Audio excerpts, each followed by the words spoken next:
अस्सलाम वालेकुम भाई, मेरा नाम है वली शेख और मैं इस वक्त नादरन बाईपास से आया हूं। अपने घर पर हूं मैं और मेरे साथ थे अफान सिद्दीकी जी टीवी के प्रोड्यूसर। हम दोनों नादरन बाईपास पे लुटे हैं और मैं पहले भी अभी एक वीडियो मैंने दी है। ये देखिए, मैंने अपनी FIR कटवाई है। FIR कटवाने के बाद मैं ये बात कर रहा हूं कि जब हम नादरन बाईपास इंडस चौक से पहले हमारे साथ डकैती हुई।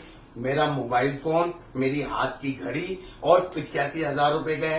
अफान का एक मोबाइल और 5,000 रुपए अफान के गए। और ये जो DSP साहब बड़े मजे से बोल रहे थे ना, अबे भाई क्यों किसी गरीब की ऐसी तैसी करवा लो? तुम्हारे इलाके में डकैती हो रही है, बंदे लूट रहे और नहीं देंगे तो वो मार देंगे। खुदा के लिए शरीफ लोगों के साथ ये ना करो, अपनी पुलिस को अलर्ट करो। झूठ ना बोलो कि डकैती नहीं हो रही है डकैती। मेरे साथ हुई है तो मैं बोल रहा हूं, अपनी पुलिस को बोलो कि काम करे। आप लोग नादरन पे ले गए मंडी, गरीब लोगों की ऐसी तैसी करवा रहे, जान से जाएंगे लोग।